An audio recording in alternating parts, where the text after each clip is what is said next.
안녕하세요. 안녕하세요. 오늘도 저희 사연 2개를 준비했고요. 첫 번째 사연은 여자분이 보내주신 사연이고 박지혜 아나운서님께 사연 부탁드리겠습니다. 참다 이제는 결정을 할 때가 된 것 같아 사연을 보냅니다. 네 분의 말씀이 제 생각에 마침표가 되었으면 합니다. 남편과는 2년 연애하고 2년 전 제 생일인 4월 11일에 결혼했습니다. 자기관리도 잘하고 아버님의 사업을 도우며 나름 미래도 보장되어 있는 괜찮은 사람이었습니다.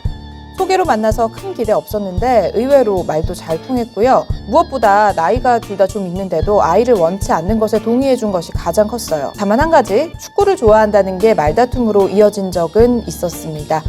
남편은 축구를 너무 좋아하는 사람입니다. 취미가 축구 관람, 그리고 조기축구예요. 코로나 때문에 조기축구를 제대로 못하게 된 이후에는 무슨 게임을 하길래 뭔가 했는데 축구 경영 게임이더라고요. 진짜 좋아하는구나. 연애 초반에 몇 번 축구 때문에 데이트도 제대로 못한다고 서운함을 표시했더니 좀 나아지는가 싶었는데 결혼 후에는 연애 초기보다 더 심해졌어요. 심지어 결혼 당일 밤에도 축구를 보고 있었으니까요. 아무리 결혼 전부터 동거를 했고 그 다음날 신혼여행을 가기로 했다고 해도 나름 첫날 밤이었는데요. 이거 말고도 축구 때문에 벌어진 일이 너무나 많은데 그게 중요한 건 아니니 이 정도만 할게요. 제가 결정적으로 이혼을 결심한 것은 남편이 단순한 축구 팬이 아니라 스포츠 도박 중독이라는 걸 알게 됐기 때문입니다. 작년 가을에 우연히 누군가와 통화하는 걸 들은 게 시작이었습니다. 방금 끝난 축구 경기 얘기를 하는 줄 알았는데 처음 들어보는 단어도 귀에 들어왔습니다. 단폴이냐 다폴이냐 어차피 똥배였다. 픽스터가 병 X다 등등. 무슨 소린가 의아해하던 중에 방에 들어와 저를 보고는 앉았냐면서 깜짝 놀라니 더 의심이 갔습니다. 일단 통화를 못 들은 척하고 다음날 검색을 해보니 바로 확인이 됐습니다. 그게 스포츠 도박을 하는 사람들이 쓰는 은어라는 걸요.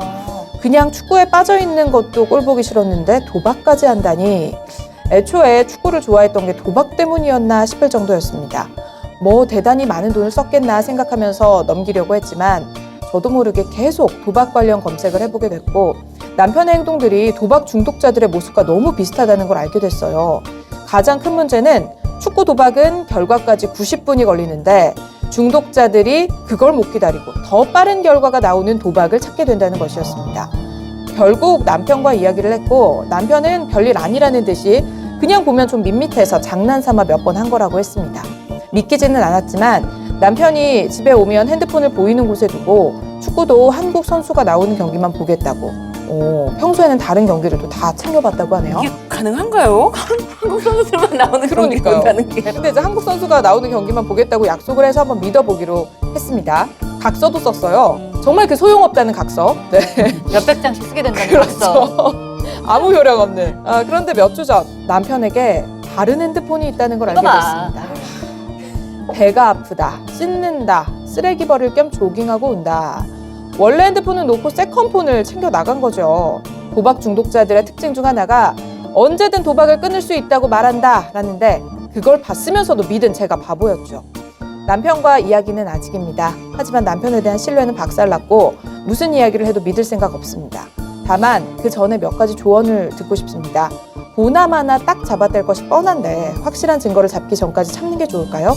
배우자로서 제가 남편의 핸드폰 개통 이력이나 입출금 거래 내용을 확인할 수 있나요? 현 상황으로도 안 된다면 이혼 소송을 통해 확인할 수도 있나요? 그리고 만에 하나 도박 빚이 있다면 제게도 갚을 책임이 올 수 있나요? 이혼의 귀책 사유는 남편에게 있는 게 분명한데 위자료와 재산 분할은 어떻게 될까요? 경기도에 공동 명의의 아파트가 있고 이게 시세 약 7억 정도라고 하네요. 결혼 전부터 타던 남편 명의의 SUV가 있습니다. 이건 중고 시세 2천만 원 정도고요. 세간살이는 냉장고 빼고는 원래 사용하던 거라 큰 의미 없을 것 같고요. 마지막으로 제가 한 번 더 남편을 믿고 용서할 여지가 있을까요? 제가 너무 성급한 결론을 내리는 건 아닌지 네 분의 솔직한 의견 기다리겠습니다. 저는 이혼의 한 표. 네. 저도 지금 이혼의 한 표. 네. 아이가 없는 게 너무 다행이죠. 네. 그리고 뭐 제가 한 번 더 남편을 믿고 용서할 여지, 용서는 해드릴 수 있겠지만 믿어봤자 똑같은 결과를 마주하게 될 것이다. 이 정도로 지금 빠져 있으면은 저는 쉽게 나오지는 못한다고 봅니다. 저도 그렇게 생각을 해요. 네. 저는 이 처음에 결혼하기 전에 둘 다 나이가 있었는데 아이를 낳지 않는 것에 동의를 하고 결혼을 했다. 이때 생각을 했어야 된다. 그러니까 아이를 낳지 않는 것을 전제로 하면은 둘을 이어줄 정말 끈끈한 뭔가가 있어야 되지 않을까. 이 남성분의 그 취미가 축구인데 그 축구는 운동을 하러 나가는 것도 이제 같이 할 수가 없죠. 그리고 보는 것도 사실은 이거를 한국 선수들만 나오는 경기를 본다는 게 저는 이게 제일 믿기 어려운 약속이에요. 이거는 그냥 하는 소리인 것 같아요. 도박을 끊는다는 것보다 한국 경기만 보겠다. 한국 선수가 나오는 것만 보겠다. 이게 더 어렵다. 막 믿기가. 그래서 이렇게 일방적인 취미가 있을 때 어느 정도 공유할 수 있는지 그것도 한번 좀 진지하게 생각해 봤어야 되지 않을까. 그 아이가 없는 걸 전제로 한다면. 네. 어떤 공통의 취미 이런 거를 넘어서 도박 중독이라는 완전 센 이슈가 있잖아요. 이런 소송으로 들어가면은 이 각서가 증거가 되니까요. 되니까. 유력한 증거가 되니까. 이 사람이 도박을 했다는 그치. 증거. 그렇죠. 그러니까 각서 자체의 효력보다는 각서가 말해주는 내용들이 그렇죠. 있기 때문에. 왜냐면 일단은 남편분은 좀 가정을 지키고 싶은 마음은 있는데 자기가 마음이랑 행동이 잘 안 가는 거죠. 저는 경험담을. 진짜 한 번만 더 하면 내가 진짜 손가락을 자른다 막 다짐하고 그때는 진심일 수 있어요. 하지만 돌아서는 순간 또 한 번만 할까? 이렇게 된다 반드시. 그래서 저는 지금 이렇게 아신 게 다행이고 지금 뭐 위자료 재산분할 말고 통장 뭐 입출금이나 이런 거 확인 내역 굳이 뭐 알아볼 필요 있나요? 그건 그냥 좀 빨리 정리하시는 게 좋지 않을까? 그런 생각 들거든요. 그렇죠. 뭐 진짜 이 집도 공동명의라고 했는데 이거 막 집도 나중에 막 도박에 다 들어갈 수도 있고. 막. 빨리 저기 네. 등기부 등본 떼어봐야 돼. 이미 올라가 있을 수도 있어. 이거 예, 빨리 급하다. 그래서 공동명의로 되어 있으면 담보를 잡히기가 쉽진 않습니다. 아 그래요? 개인한테는 할 수 있겠지만 은행이나 이런 데서는 보통 공동명의자도 같이 이제 동의를 받아서 하는 경우가 많기 때문에 아. 개인한테 했으면 어떡해요? 뭐 뺏겨야죠. 개인한테 했으면 그 개인 이름이 올라가 있더라고요. 남편과의 이제 이혼을 결심할 정도라면 굉장히 중대한 일이잖아요. 그리고 당신이 도박을 정말 끊고 싶으면 공인인증서를 내가 관리할 수 있게 해달라. 그래서 이 편한테 속 시원하게 나는 사실은 믿음이 많이 깨진 상태다. 너무 힘들다. 그래서 이혼까지도 생각하는데 그렇게 가정을 지키려는 노력을 우리가 함께 하려면 나에게 공인인증서를 맡겨라. 당신의 자제력을 내가 도와주는 그 역할만 하겠다. 그게 안 되면은 우리는 다음 단계에 더 안 좋은 단계로 갈 수밖에 없다. 근데 그 도박을 손으로 하다가 손 모가지를 잘라버리면 발가락을 한 달이 이겨 있지 않습니까? 그런 말이 맞아, 있죠. 맞아. 실제로 제가 그 코인류를 하시는 분들인데 코인을 약간 도박처럼 하는 그 분들을 봤는데 딱 정말 이렇게 친구들끼리 몇 명이서 우연히 통화하는 걸 들으셨잖아요. 그래서 전문 용어로 뭐 단폴이냐 다폴이냐 어차피 똥 뺐다 이거를 밤새 통화하고 수시로 정보를 주고받고 계속 이렇게 하더라고요. 그래서 저는 이분도 이미 갈 대로 갔다. 많이 가셨다. 쉽게 돌아오지 못하는 곳으로 갔다. 단폴, 다폴, 픽스터. 그건 뭐예요? 똥 빼는 뭐 약간 안 좋은 거겠죠? 네, 한 경기에만 베팅을 하면 단폴, 그러니까 단. 아, 그리고 몇 개의 경기를 한꺼번에 걸었으면 그만큼 확률은 낮고 배당은 높겠죠. 그러면 다폴이라고 하는 거고 똥배라는 거는 결과가 너무 뻔해서 그 배당이 형편없는 똥배다. 똥배당. 그리고 픽스터라는 거는 경기를 분석하는 사람, 예측하는 사람. 그래서 요 팀이 요즘 추이가 어떻고 이 선수가 부상해서 복귀했으니 어떻게 될 거고 해서 이번 경기는 몇 대 몇 어디 승으로 예측한다. 픽을 해주는 사람, 그래서 픽스터 뭐 이런 식으로 하는데 그 사람 말을 들었는데 뭐가 안 됐나 보죠? 픽스터 욕을 하는 거 보니까. 픽서가 병이다 이런 네. 거군요. 그쪽도 엄청 전문화돼 있구나. 네네. 그리고 스포츠 토토가 있잖아요. 합법적으로 할 수 네네. 있는. 그리고 또 불법적인 게 있는데 팬데믹 상황 이후로 불법 스포츠 도박 거기에 돈이 몰리는 수위가 엄청나게 올라갔대요. 그리고 여기도 써 있지만 이 90분을 못 기다려서 2초, 3초 안에 결과가 계속 나오는 뭐 바카라라든지 그런 거에 빠지고 완전 축구랑 다른 거잖아요. 그죠? 완전 다른 거죠. 이제 축구를 재밌게 보기 위해서 시작했던 사람이 축구는 뒷전이고 뒷전이 되는 거구나. 이 배팅에 빠지게 되는 그 수순이라고 하더라고요.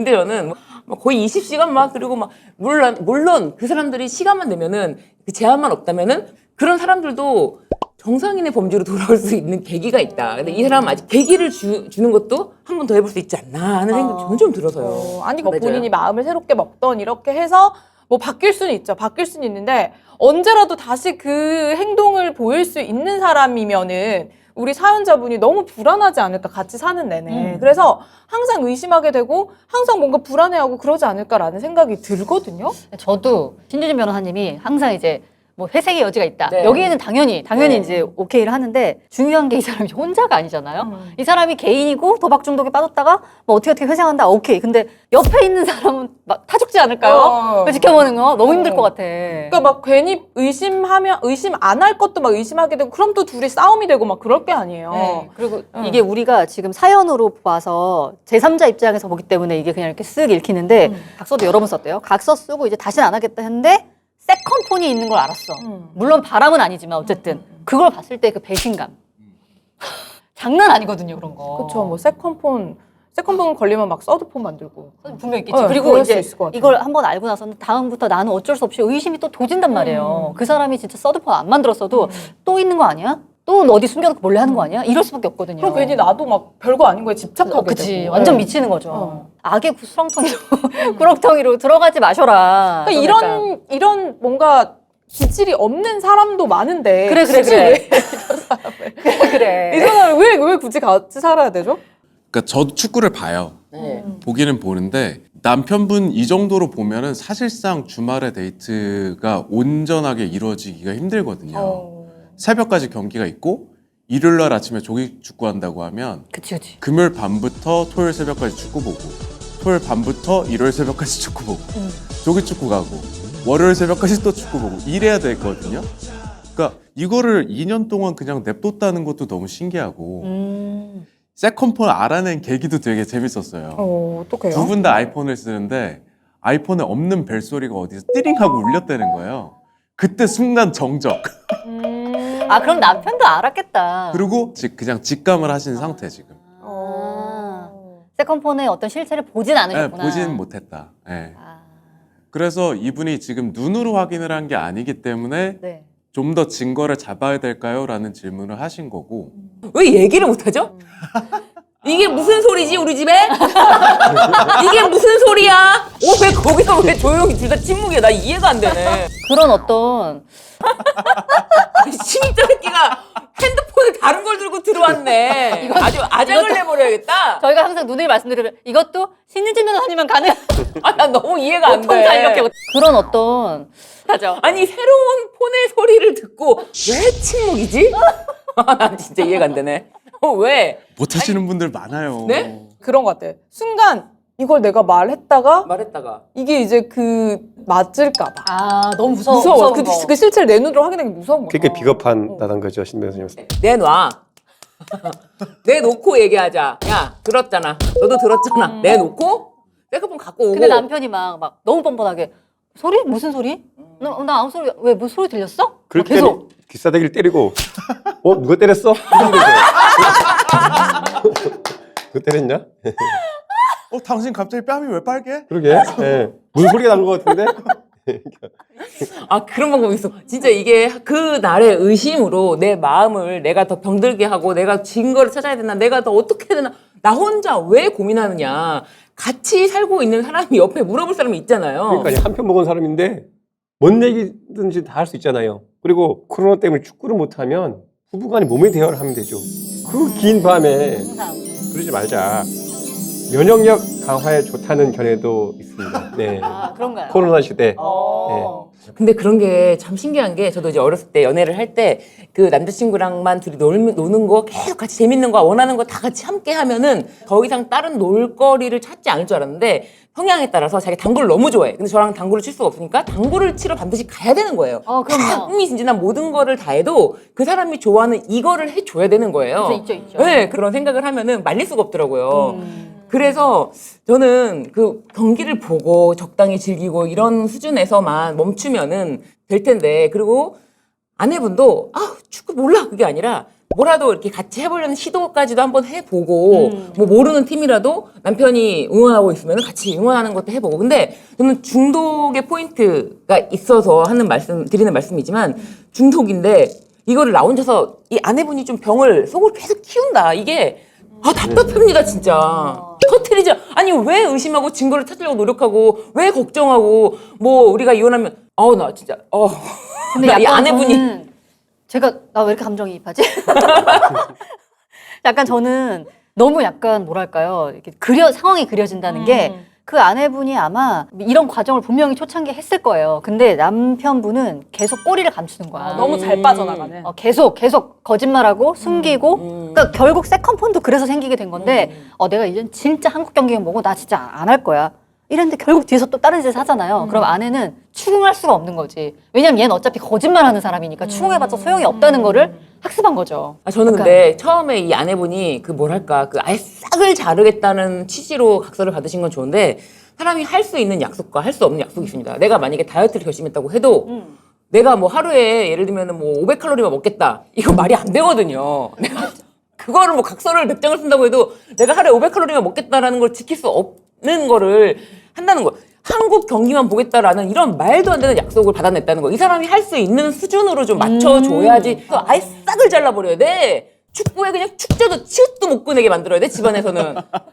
이렇게 하면은 남자가 숨통이 막히잖아요. 조금. 그럼 어떻게 한 같이 해, 단계씩 도박을? 치료를 저는 아니요 치료를 할 수 있는 치료라든지 뭐 그런 걸 할 수 있는 단계적인 수순을 밟을 수 있도록 도와주는 것도 배우자의 역할 아닌가요? 아니면 그건 아니지. 어차피 도박을 하려고 하면 돈이 일단 필요하잖아요. 네. 그러니까 모든 경제권을 아내가 다 쥐고 이거를 뭐 못하는 게 아니라 너가 정말 이걸 정하고 싶으면 한 달에 20만 원만 그렇죠. 써라. 여기. 그렇죠. 그렇죠. 코로나기 때문에 이 막 자기가 몸으로 막 이렇게 하고 할 수 있는 거 못 하잖아요. 몸을 운동하면 되지 부부간에.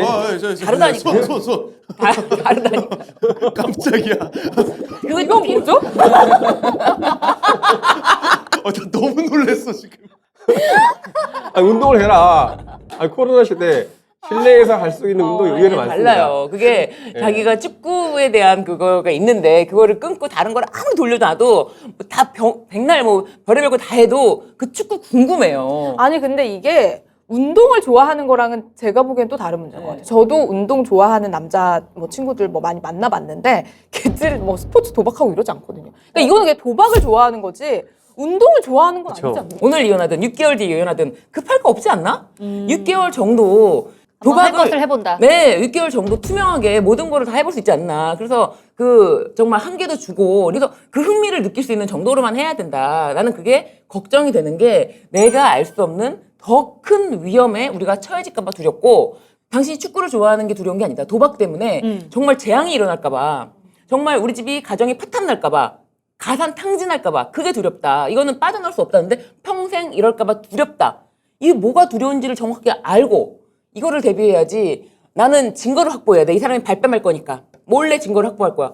조금 아직은 아내분도 본인이 용기를 낼 필요가 있다.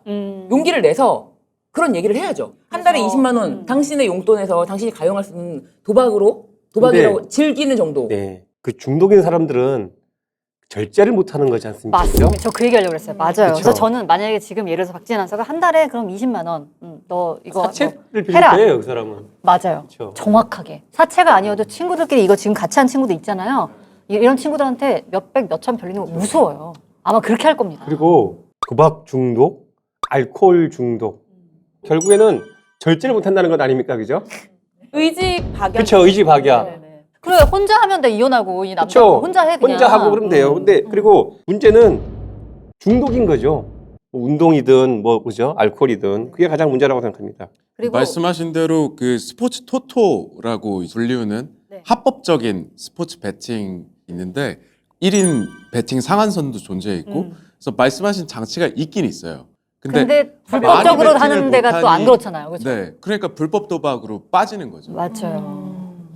근데 그 과정을 제가 한 번 또 옛날에 정확히 본 적이 있는데 운동 너무 좋아해. 그래가지고 어느 날 재미로 스포츠 토토를 시작한 거예요. 처음에 30만 원 갖고 시작한 거예요. 근데 너무 딴 거야. 왜냐면 이 친구가 운동을 좋아하고 축구를 잘하니까 너무 딴 거예요, 한 번에. 그래서 재미를 붙이기 시작했는데 사설 불법판으로 빠지는 게 채 3개월이 안 걸렸습니다.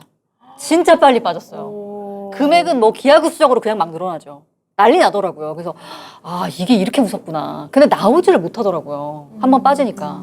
아니 저는 그래서 이 사람이 공개할 수 있는 수준까지 계좌를 한번 투명하게 공개를 한다던가 남편에게 동의를 구해서 이렇게 해서 한번 바꿔보자라는 말을 했을 때 남편의 태도가 맞아요. 그건 안 돼. 무슨 짓이냐. 서로 지켜야 될 선이 있다 라면서 안 된다라고 하면은 그거는 이제 희생이 불가능한데 아직까지 아내분도 너무 용기를 못 내고 너무 계좌를 오픈하는 거예요. 그랬을 때 그 금전의 이동이 있을 거 아니에요. 그쵸. 좀 오픈을 해서 그랬구나 그래 이제 이혼이다 라고 결심할 수도 있겠죠. 이 정도 금액은 이혼이다. 결심할 수도 있겠죠. 그래서 이 사연자분이 그냥 어찌 됐던 나는 이 사람하고 헤어질 수 있다라는 거를 생각을 하시고 대응을 했으면 좋겠어요.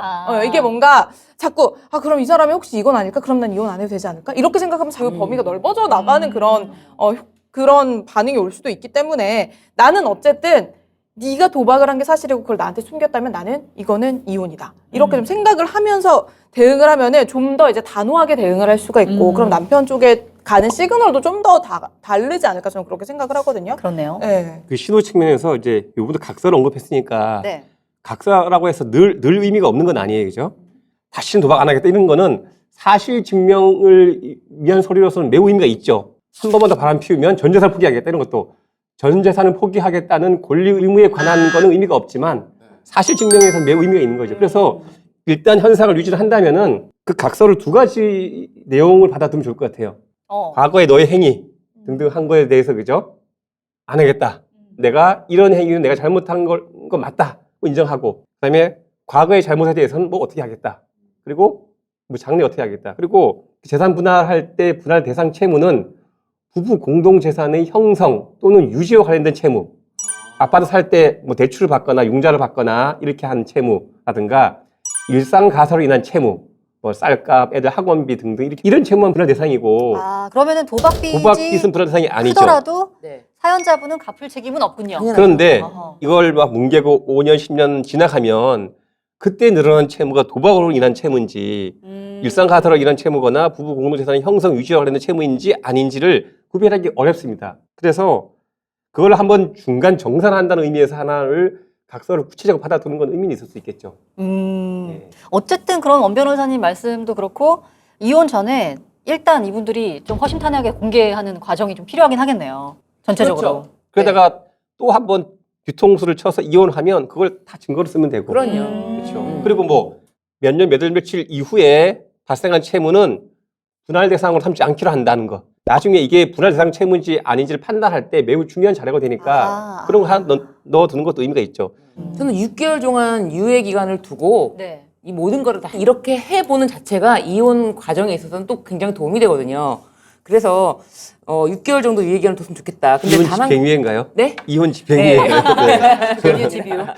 그렇습니다. 그래서 그 공동명의 아파트 7억이라고 하는데 공동명의 물론 중요한데요. 만약에 공동명의지만 이 남자가 전액 마련한 재산이라면 이게 50대 50으로 나눠지지 않아요. 공동명의더라도. 그렇죠. 이 처음에 이 7억짜리 재산을 어떻게 형성했는지가 중요한데 예를 들어서 남편분이 뭐 한 4억 정도를 했고 아내분이 3억 정도를 보태가지고 뭐 형성한 부동산이다. 4대 3 정도라면 그러면 이제 50대 50으로 갈 확률이 높아요. 왜냐하면 이 집이라는 게 어쨌든 처음에 샀던 시대가 있고 그다음에 또 증가분이 있잖아요. 자연 증가분이 있잖아요. 이 혼인을 위해서 마련한 집이고 여기에 기여분이 조금 남자가 높다고 하더라도 이런 거는 뭐 혼인을 위한 집이기 때문에 공동으로 나눠 가져야 된다라는 그런 판단을 할 수가 있거든요. 새로운 집이라는 거는 중요하고요. 네. 그 분할 비율 관련해서 만약 이게 그 남편 쪽에서 돈을 다 댄 것이라면 네.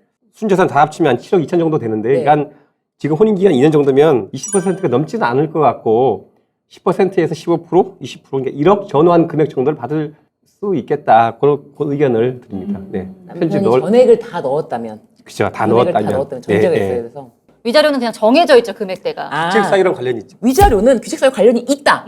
예, 있다. 다만 이렇게 원하는 액수를 받기 쉽지 않다. 무조건 너가 하나 요 잘못돼 내 입장만 생각할 건 아니다. 근데 이게 지금 뭐 이 도박 때문에 막 집안이 풍비박산 나고 막 갑자기 뭐 빚쟁이들이 몰려와서 막 정상적인 생활이 힘들고 막 이렇게 상황을 몰아간 게 아니기 때문에 그렇습니다. 그렇기 때문에 당장에 막 큰 금액을 보상받을 것 같진 않아요. 제가 네네네. 보기에는. 근데 제 생각에는 이 남자를 떼어내는 것이 뭐 얼마든 위자료를 챙기는 것보다 본인 인생에 훨씬 더 큰 이득일 수 있다. 저는 그렇게 생각이 들거든요. 돈으로 환산할 수 없는 그럴 수 가치. 있어, 그럴 수 내 있어. 남은 인생을 뭔가 행복하는 게 더 중요한 거잖아요. 당장의 큰 돈보다는.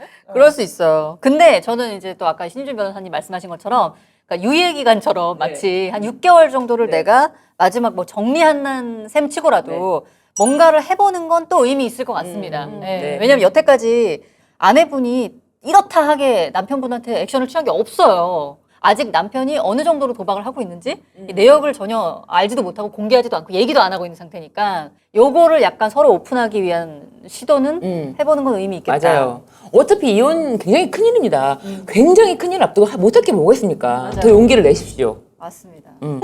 네, 어쨌든 한번 이제 쭉 정리를 해보겠습니다. 이 사연자분께서 보나마나 남편분이 딱 잡아뗄 것이 뻔한데라고 이제 서두를 여시면서 확실한 증거를 잡기 전까지 참는 게 좋을까요? 라고 했는데 이렇게 하지 마시고 너가 계속 이렇게 나오면 나는 너랑 같이 못 산다라는 어떤 이혼을 전제로 해서 차라리 허심탄회하게 좀 공개하는 그래서 좀 내역을 좀 알아보시는 게 좋을 것 같다는 이야기를 해드렸고 그리고 도박 빚은 갚을 책임은 없다라는 것도 말씀드렸습니다. 그리고 만약 귀책 사유가 남편분에게 있다는 걸로 확실히 인정이 된다면 위자료를 받으시겠지만 또 이 과정은 이혼 소송 중에 양쪽의 입장이 있기 때문에 정확히 어떻게 될지 알 수 없고 재산 분할 말씀도 드렸습니다. 이것도 공동 명의 아파트가 있지만 명의만 공동인지 아니면 요거를 이제 형성할 때 어떤 퍼센테이지를 형성하셨는지 이런 게 중요하다라는 말씀 드렸습니다. 그래서 이렇게 한번 정리를 해보고 저는 솔직히 몰라. 너무 내가 너무 이걸 봐서 그런가. 저는 너무 그려지거든요, 그냥. 남일 같지 않다. 네, 너무 그려져서 뭐 여러 가지 시도를 해보는 건 저는 의미 있다고 생각하는 거 왜냐하면은 저도 마지막 한 8개월을 그냥 버린다고 생각하고 할 수 있는 것들을 그냥 다 해봤어요. 근데 그리고 나서 정리를 하니까 굉장히 마음이 그렇죠. 후회가 후련해. 없잖아요. 후회가 데미지가 했네. 진짜 없어져 네. 많이 내려놔져. 8개월이나 했네요, 본인도. 네. 그래서 그 시간을 해보는 건 저는 의미가 있을 것 같긴 한데 이것도 사람 성향에 따라 달라서 좀 빨리 손절하는 게 낫겠다라는 생각이 드신다면 저는 이혼하시는 것 빨리 이혼하시는 것도 맞다 그런 생각이 드네요. 저도 뭐 굳이 그런 노력을 할 필요가 있을까 싶긴 하지만 이래도 그게 사실 연애하다가 헤어지는 것도 진짜 막 마음대로 안 되잖아요. 맞아요. 자, 결혼해서 이혼은 더 이제 험난한 그런 과정일 거기 때문에 뭐 할 수 있는 건 다 해보시되 큰 기대하지 않는 게 나중에 덜 상처받는 길이 아닐까라는 생각이 듭니다. 네, 우리 사연자분도 후기를 보내주시면은 또 저희가 함께 공유했으면 좋겠습니다. 후기도 보내주시고요.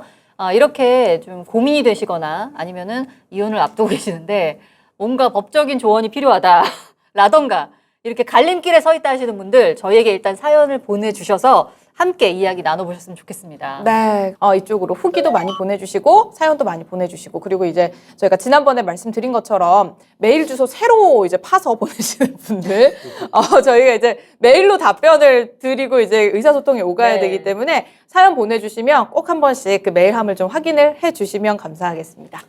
네, 자 그럼 오늘은 여기서 인사드리겠습니다. 본격 이혼 권장 방송 지금 헤어지러 갑니다.